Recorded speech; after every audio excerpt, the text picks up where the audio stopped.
Okay, looks like we're going. Okay, one moment.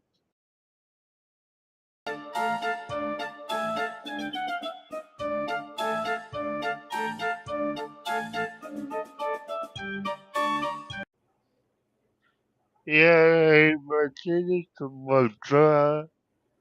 Welcome to episode 93 of Toonsday Tuesday. Gracie. Hi, everybody, and pardon the burp. Okay, so tonight we are talking about as top by digital episode 1 and 2, which I will admit this. I was watching episode 2, like, at the end of it, and I got distracted by a technical problem. So, yeah. But we'll go in and let's get going. Okay, so Well, first of all, I do have a question. All go. right. What was the first episode that you watched?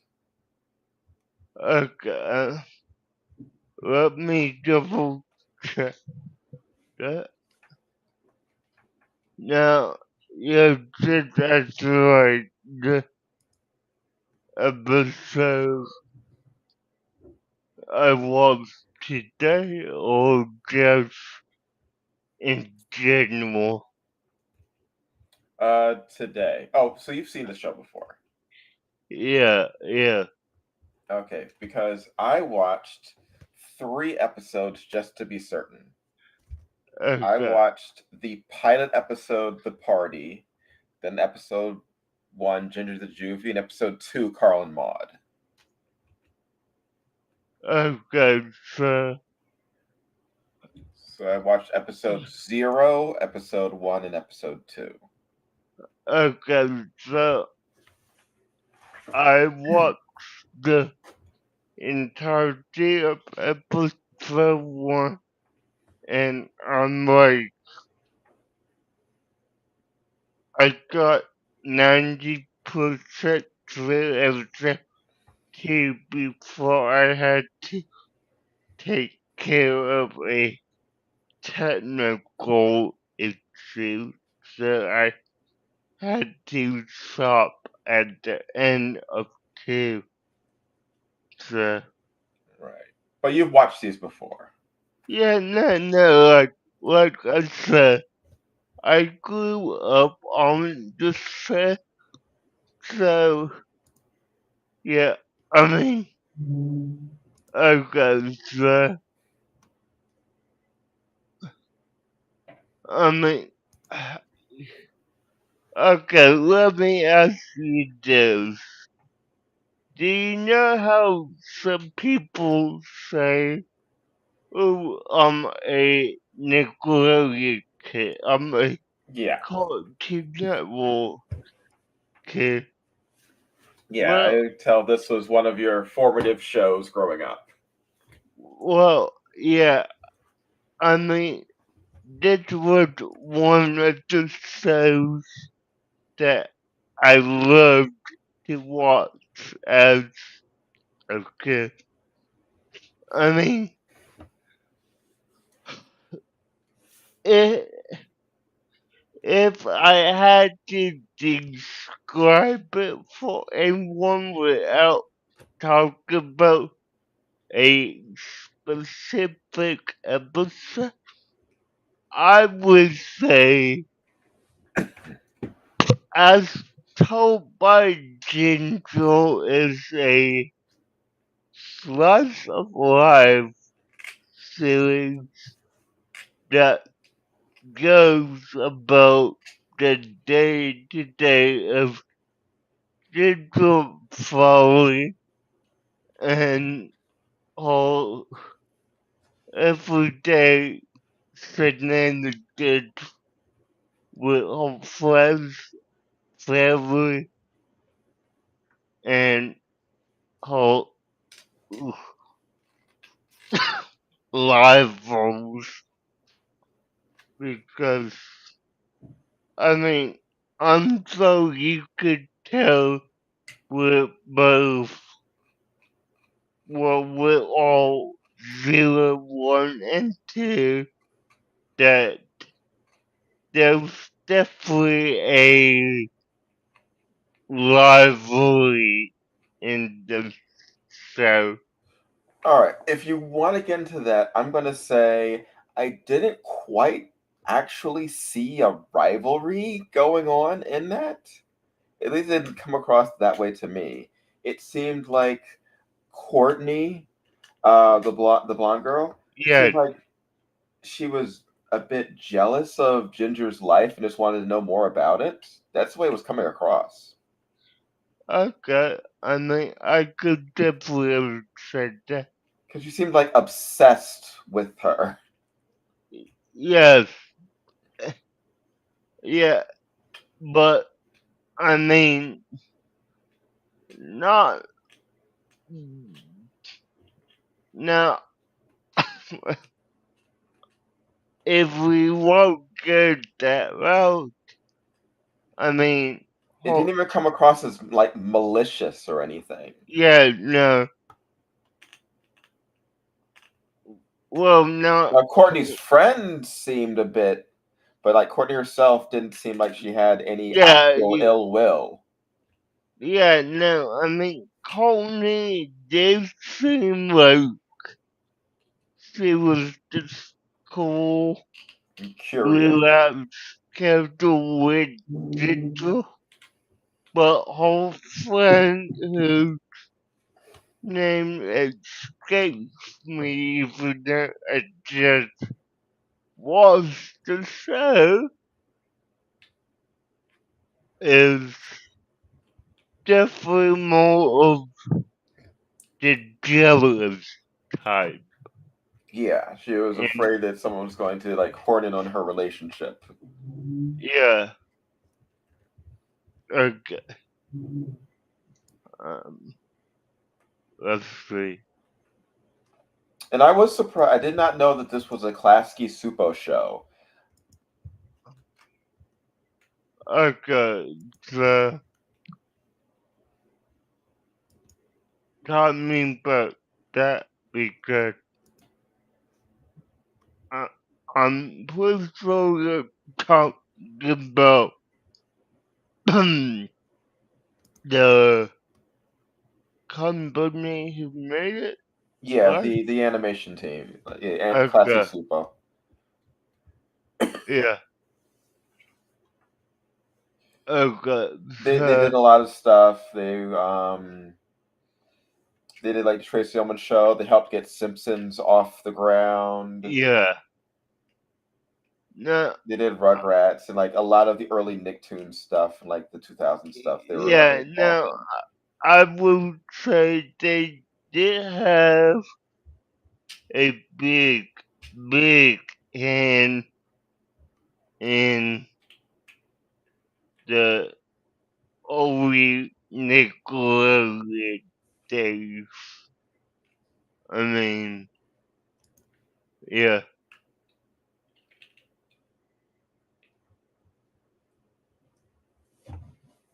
okay, so it was Melinda who is really holding a glove towards Ginger was, you know, Yeah, that's, that's the jealous friend. yeah. Now, I will say this, right? It's definitely, it seems like, you know, company wishes that Ginger was a closer friend. didn't they all? If I'm remembering right, there was some, well, besides what's mentioned in episode 2, we will get to that. There, there seems like there was some drama between them. I mean, Yeah, in like fifth grade or yeah, like an earlier grade. yeah, which, I mean, just to say that Jimzo is 12, it just says so. I mean, she has to at least be in the sixth grade at this time, if not seventh, you know. Yeah. Well, I will say that kids getting into arguments and fights in the earlier grade and then becoming friends later on, that's a super common thing. Yeah, it is. That's,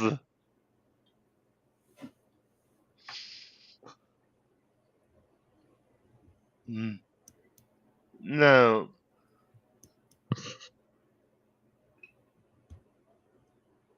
I would say that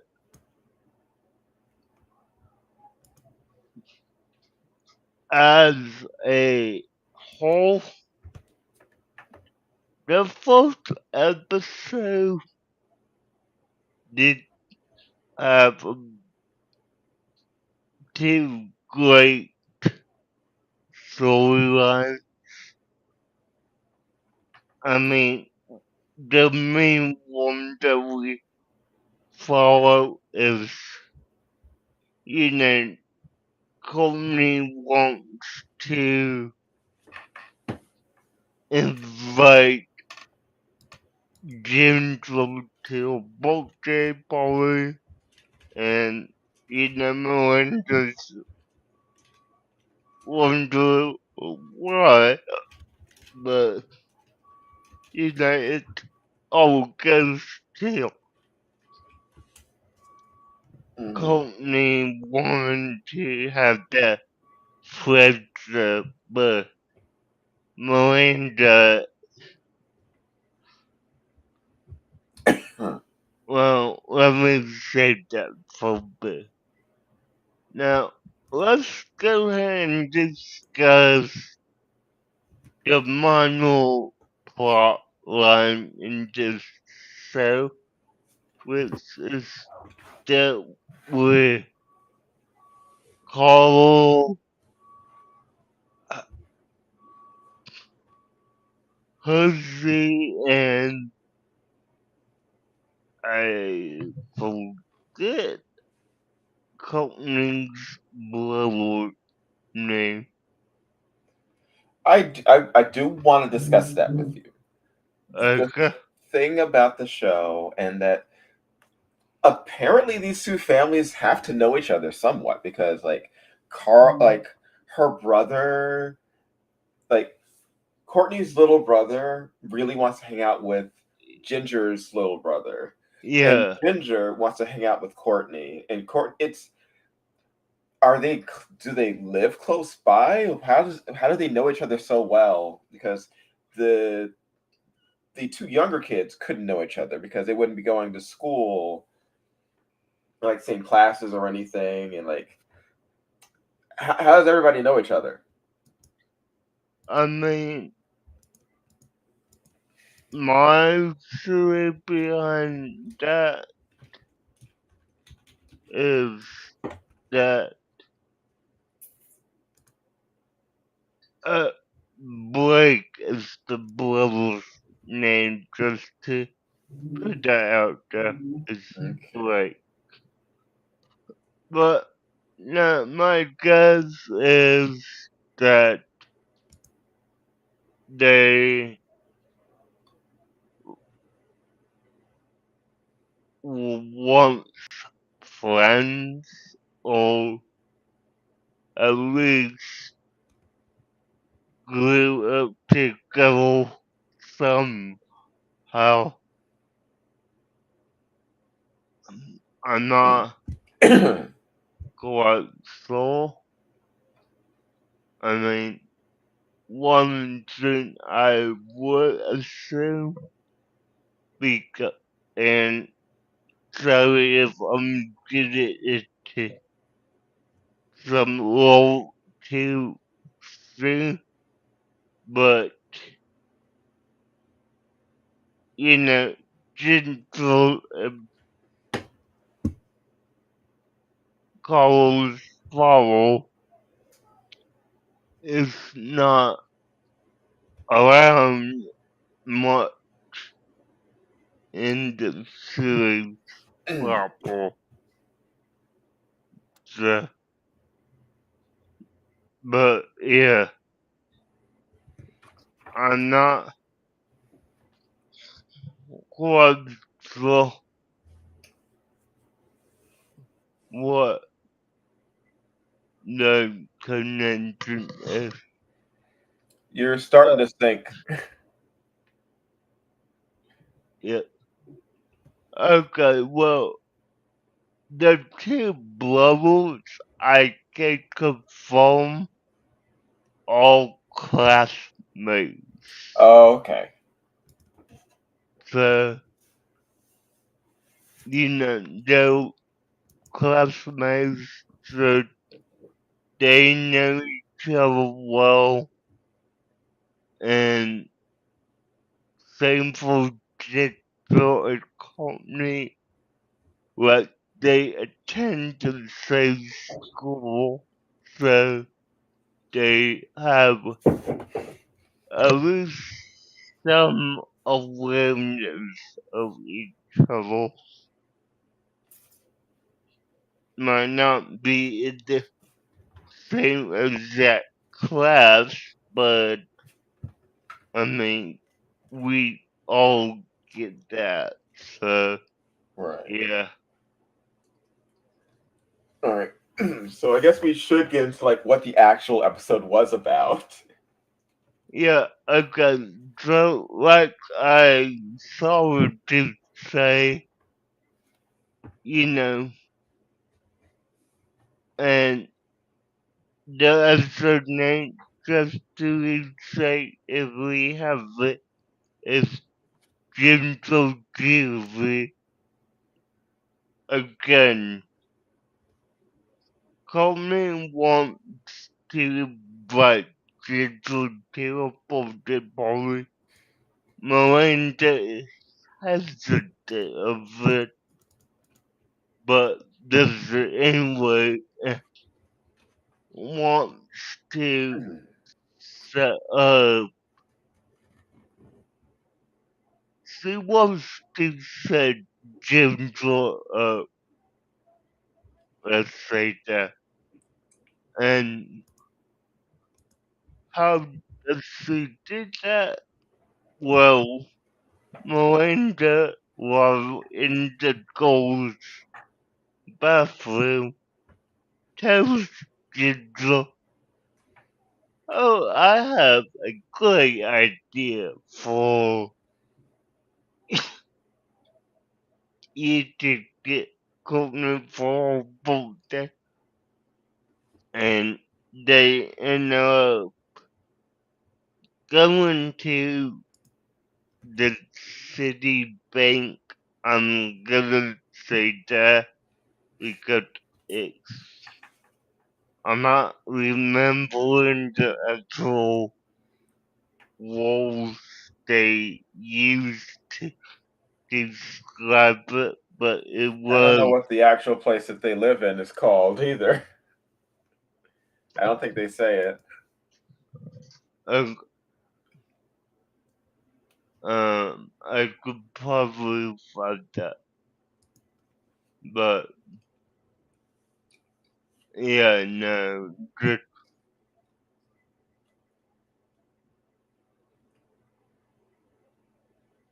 um,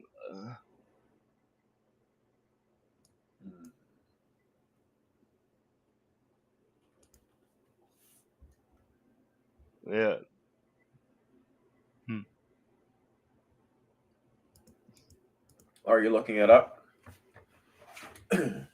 I'm reading something that might have it, All right. but while I'm doing that, why don't you go into the whole plot of it? Okay. So, yes, Courtney is having a surprise birthday party, which is pretty much exactly what happened with the pilot, in that there is a party being had at Courtney's house, and Ginger is being invited, and Courtney's friend is nervous about Ginger being invited. So Uh, I was trying to figure out, is the pilot canon? Because it is mentioned later on that Ginger had been over at Courtney's place before. okay, so I'm gonna probably mention this wrong, but here's what I just found. The series takes place in a fictional suburb town of Central Seoul located in Connecticut. I can buy Central, that. yeah, Central Seoul is based on the real town of, and I'm gonna mispronounce this, Larchmont, New York, and that location I will spell out for you is Larchmont.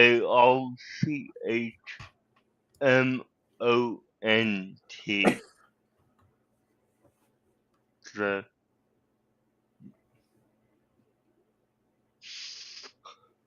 but yeah, no, I mean, okay, so it's a fictional town in Connecticut, so it is set within the U.S. Huh. I will say with the colors, I do get a Connecticut feel for it. Yep. Hmm.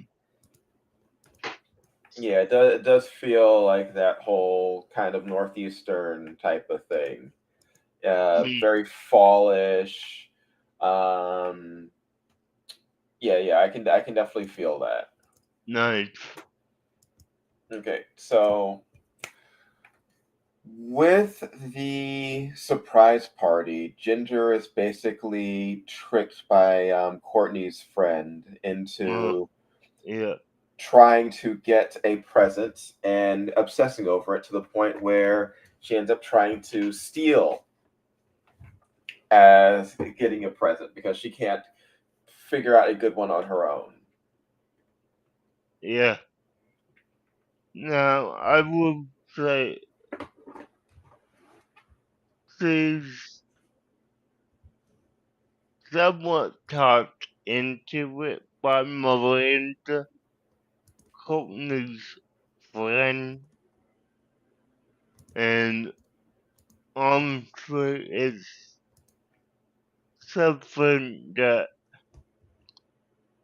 you know, it's just downright Knievel of this, yeah. Now, while all of this is happening, we, like I said, we do have a subplot with Carl, Huxley, and Blake. Well, and I'm gonna say Mhm. this ahead of time. I am sorry for anyone who might be grossed out with what I'm about to say. Oh yeah. You know what I'm going to? Yeah.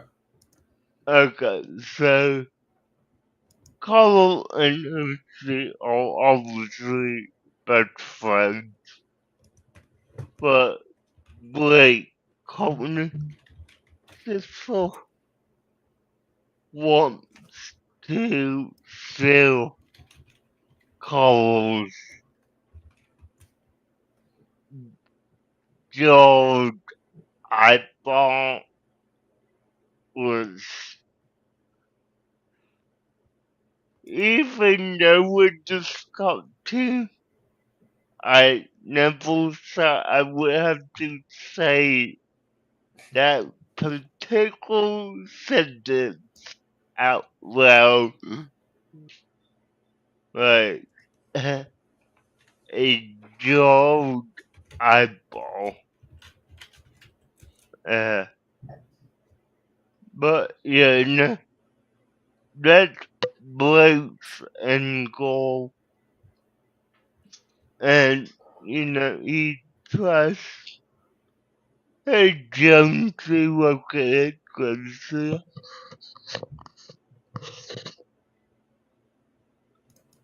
I, I will say just, uh, basically, it doesn't go well, and Blake doesn't get the eyeball. No, you're not. Now, jumping back to our main plotline, it's our beautiful Courtney's Polly Digital needs to make a decision on what she's gonna do. Amy Glacier and she decides, okay, Hi guys. Hi guys. yeah, she decides, okay, I'm gonna steal this intro. So, Though I really do wonder how they were planning on getting the thing back. Like, we're just gonna carry it the whole way. yeah, no.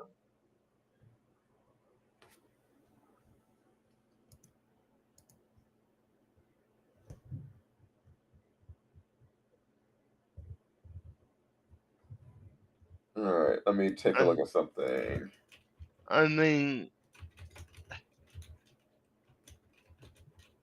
they thought they wouldn't get caught. I mean, they even break into Cole's room to try to get these gadgets, and he has his room booby trapped. Now, I will say this just as a caveat. If you're gonna have like a alarm, don't make it easy, easy to rip off the wall. Yeah, but he's 8, isn't he? 7. Okay, okay. I But, think we can cut the kid a break. uh, yeah.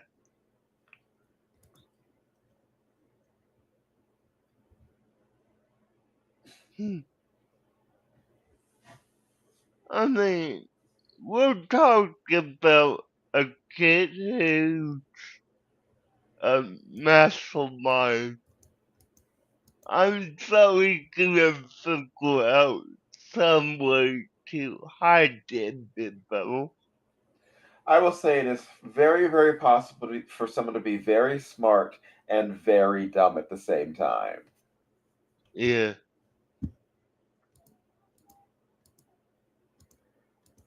All right, so they do get caught, and they do get caught rather easily. yeah. I mean, like we've been saying, it was a setup by Miranda, so she literally walked away from the party and called whole police officer of a father to report this crime. So, yeah, it was a whole setup.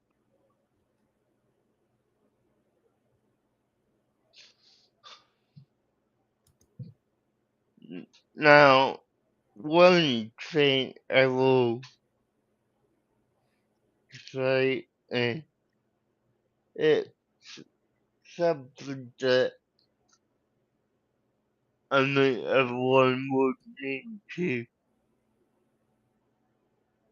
remember when we're talking about these type of shows. That the best storytelling doesn't have to be all fantasy stories. I mean, as a slice alive cartoon, I personally think it did well. I'd say some of my favorite shows are slice of life. Huh, Few things are more interesting or wild in real life. yeah. Uh, Now, I will also say this, and not to, you know, spoil it for everyone, but I mean, Nickelodeon has always done slice of life shows. I mean, ever since I know that's been one of the main selling points. So, yeah. Now, I will say, for a episode, and let's also say this.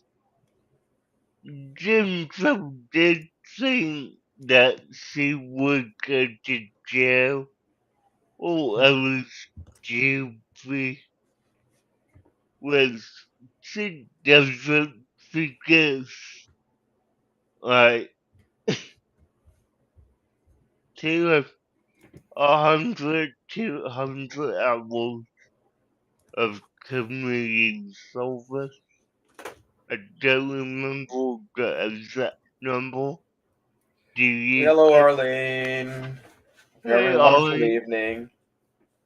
Yeah, I do get, but do you remember that number? The exact amount I don't. I will say I was surprised that that is something that does carry over into the next episode. I assumed it would be forgotten about by the time the next episode came around. Yeah, no. I mean, that's one thing I will say about as told by Ginger. I mean, it is a,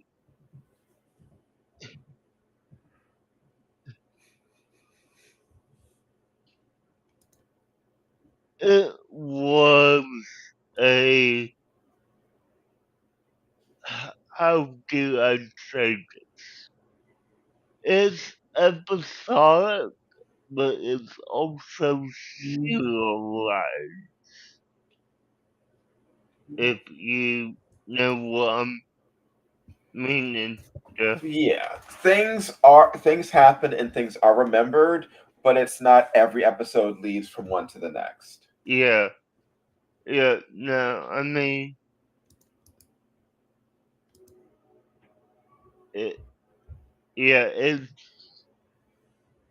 it's really just a show that, I mean, you don't have to sit down and watch it all,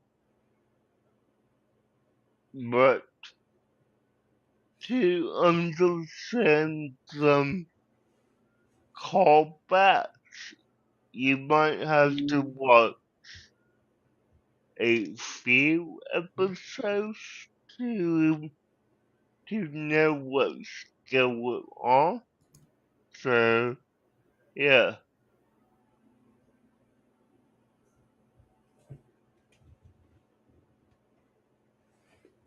Mm. So yeah, I do believe like I did like that it does follow up. Um, I'm kind of getting that from the way you're describing it, that characters are going to grow and change and like learn from each other and about each other. yeah. I mean, Maybe get closer as friends. yeah. Well, let's say this, like, and I am going to be my subject. I So am you can go- eat the mic. uh, Oh, yummy, I yummy. yeah, I am going into episode 2. So let's just say, okay, in this episode 2, yes, the community service plotline is introduced and paid off. Let's say that. Now, They is have, this just the start of it? Are there other episodes with community service, or is just this it? I, if I remember correctly, the few and far between. I mean, I believe it's sprinkled out in season 1, so, Oh, okay. you know, they're gonna go to school and then, you know, the single schedule, whatever.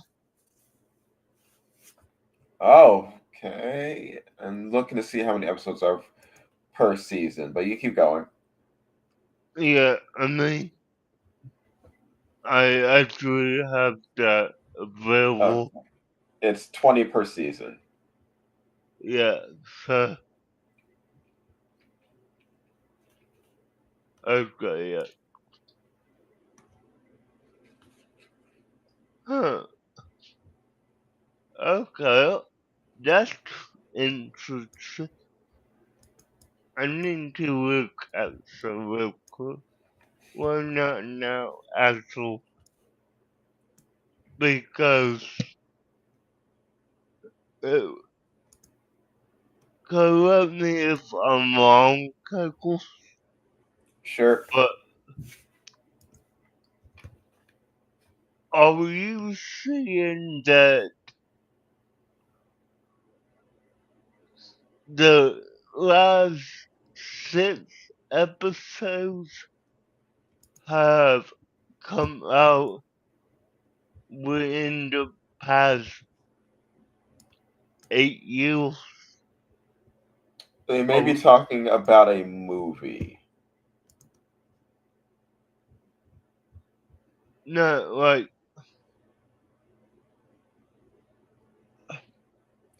I'm Yeah. good. Yeah, I'm seeing it now. The wedding frame. Okay, so, yeah, I mean, those, Unaired on and, television. Became available on DVD. Okay, yeah, there were unaired episodes that just got okay, released in 2021. Well, from what I could see and just the breakdown I'm looking at, there was 4 released in 2016 and 2 in 2021. With this series, when it originally ended,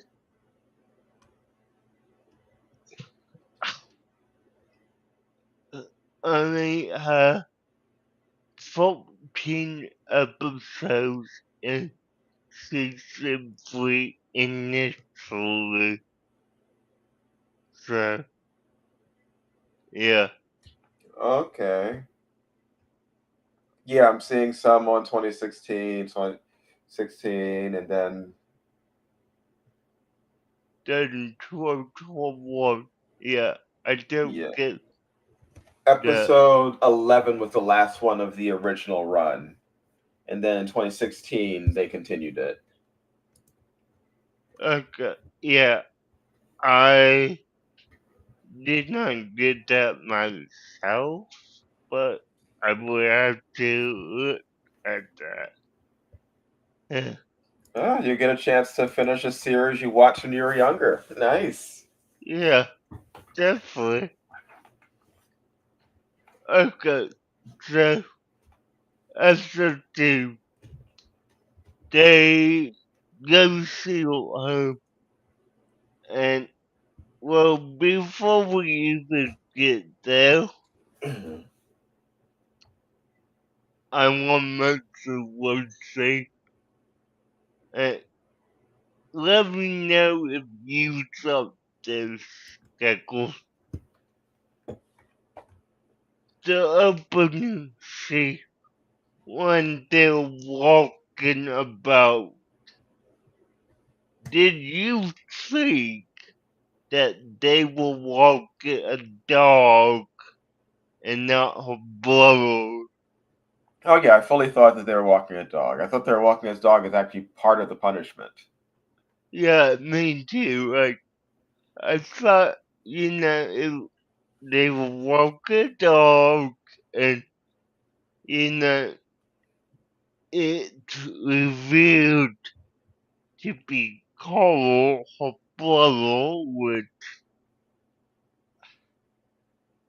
guys, I get the concept of, you know, keeping kids always, but what I don't get is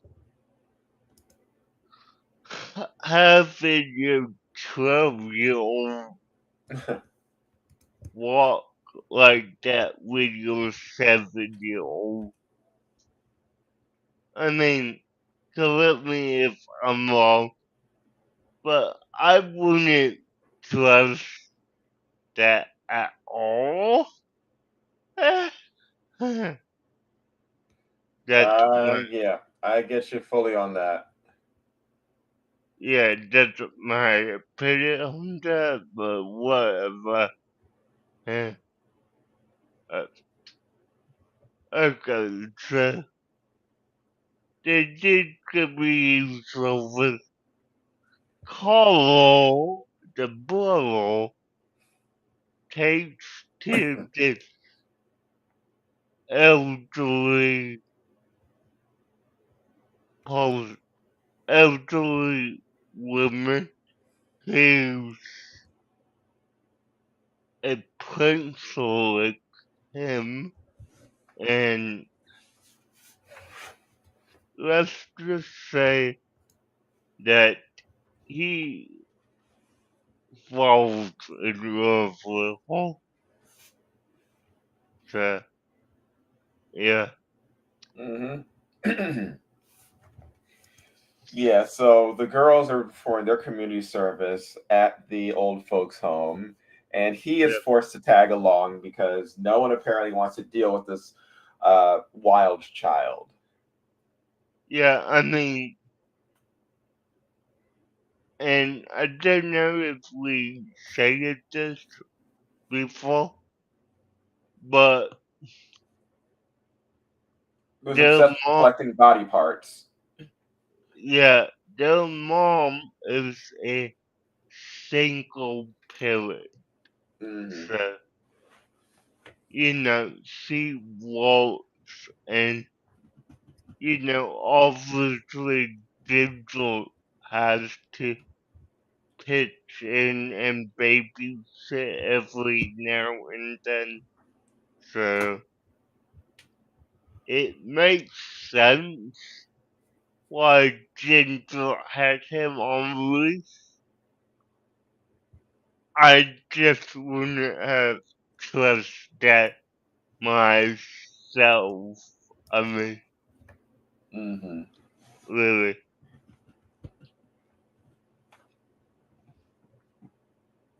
Now,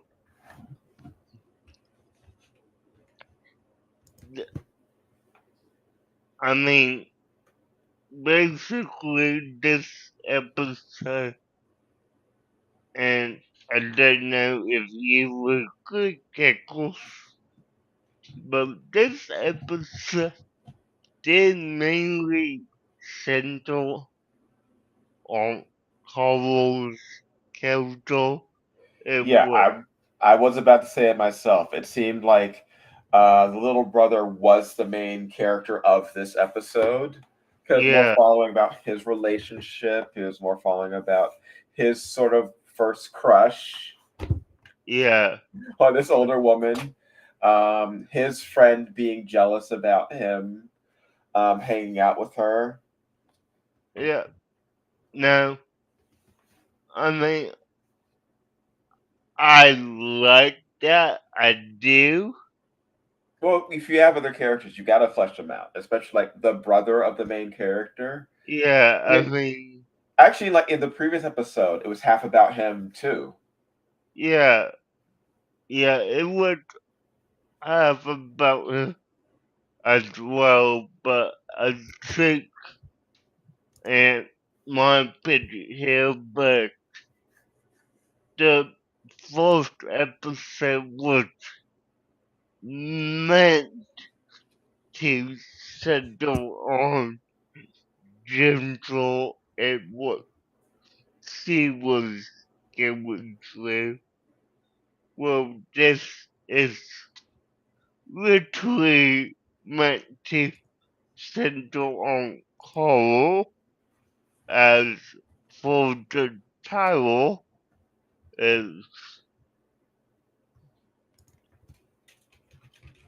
and I'm gonna mispronounce this name badly. Coral and Maud, no,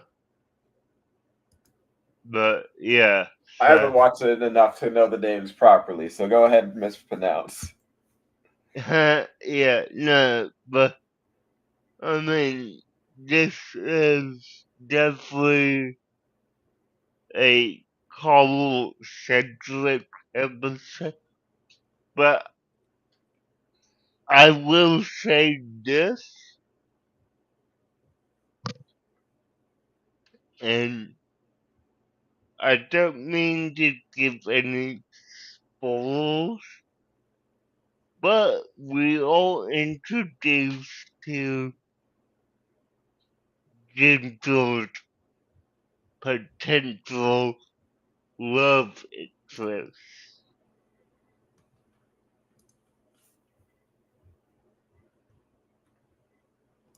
The, Uh, I don't remember him being introduced in.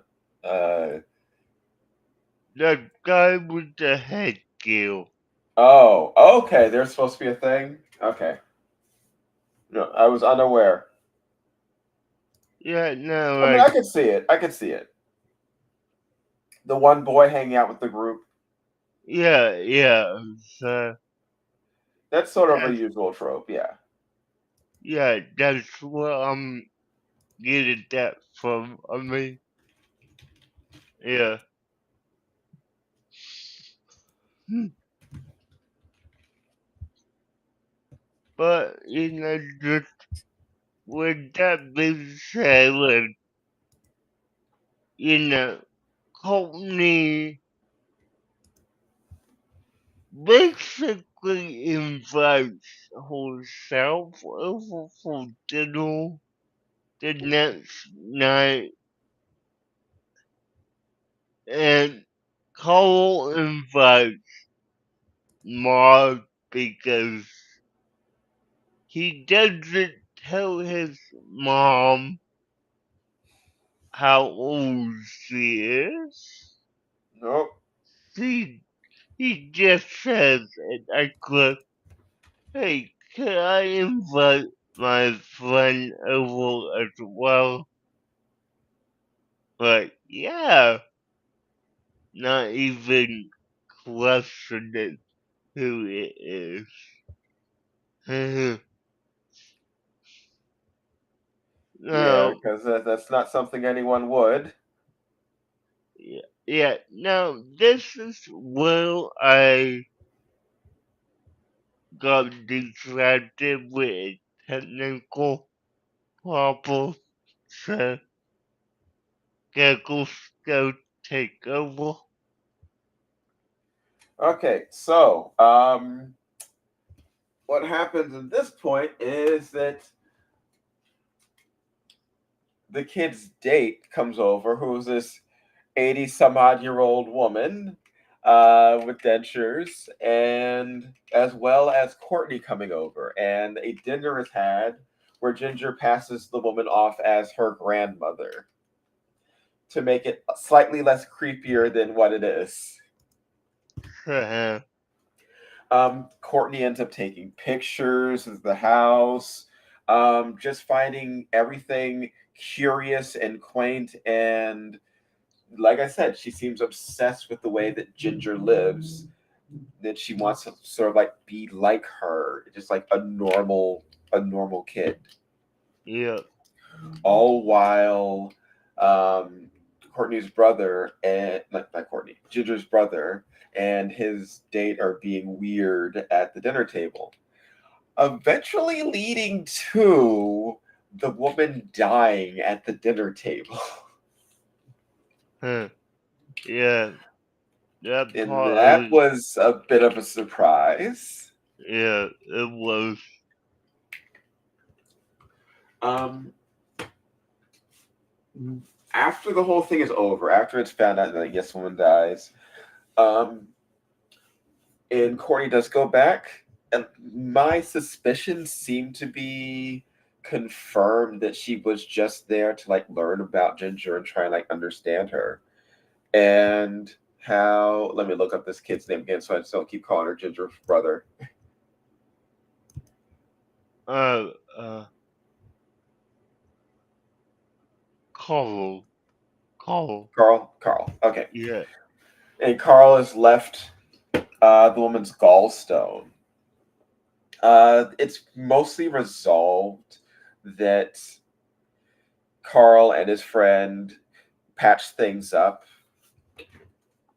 and he even like comforts him over losing like the woman, and it was all nice and it was sweet and wholesome. And I think that's something that's just a part of this show, that it's a very warm, wholesome, like not happy but comforting series that I've seen so far. yeah. No, I okay. I'm sorry, but I'm going to just like yes. It, this series to is not meant to be your joyful, puppy, popular go gung ho about everything every day. No, this is literally gentle, writing the whole diary, saying what happened that day. So yeah, it's not supposed to be this fantastic story about, you know, Hmm. crazy adventures. Oh, I'm It, not talking about like crazy adventures. I'm more just talking about um, it is mostly just everyday stuff yeah, um, with sort of eccentric people in the everyday stuff. yeah. I mean, okay, let's, it wasn't say that I know this, but Courtney's whole family is rich. I mean, you could clearly tell that, like, whole family has money to boom. Well, Ginger is whole contrast being in a single parent home with a brother who drives her crazy, which they both have, don't get me wrong.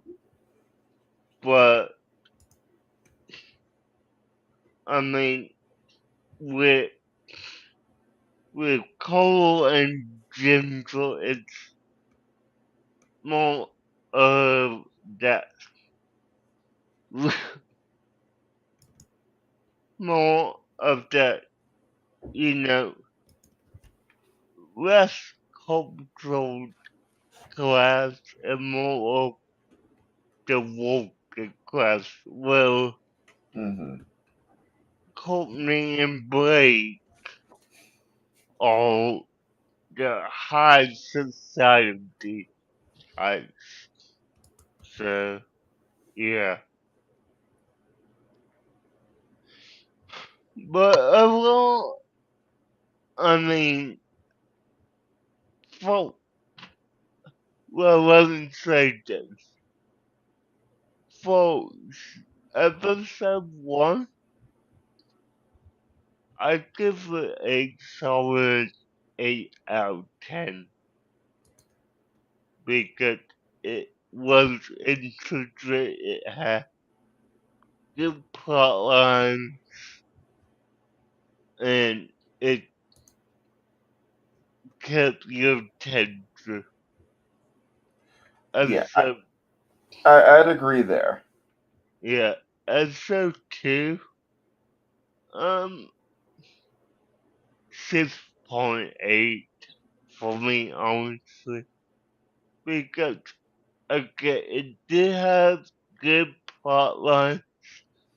It did continue a plotline that was set up at the end of episode 1 and it flowed naturally into episode 2. But for me, just,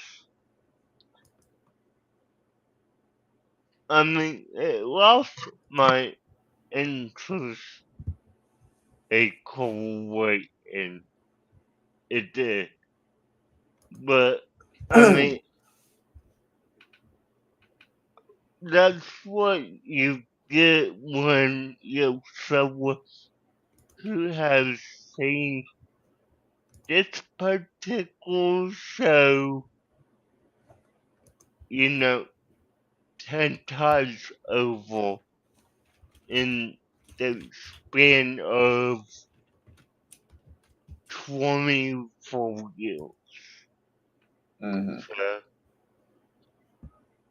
that makes sense. At least on my part, it does. I actually liked episode 2 a little bit more than episode 1. Okay. Was that? Part of it is me liking following the younger brother. Um, I enjoy the younger brother stuff. I enjoy delving more into the side characters. It may also be that the first episode felt a little bit too similar to the pilot. It felt like almost like a repeat. I mean, I could, I could see that. I mean, if I watched the pilot myself, I might have skipped episode one, to be honest. But that's just me. Hmm. And it looks like I know what we're going to be watching for next week. Uh, yeah, I know that too. So, Hmm. do you want me to announce it, or do you want to?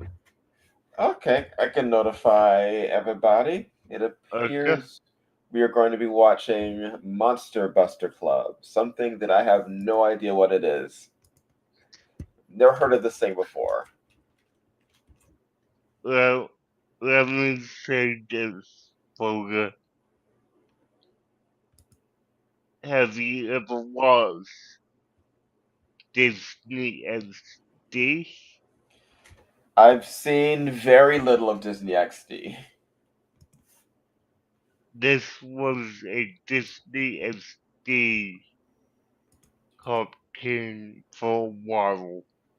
Gotcha. That was not quite my time frame. Yeah, nah, I get that, but I'm just saying that's what I want. So yeah. Okay, guys, with that being said, we are our 2 minutes, and we will see you Friday. Friday. Yep. Alright, bye, guys. See you next time. And later, Tate.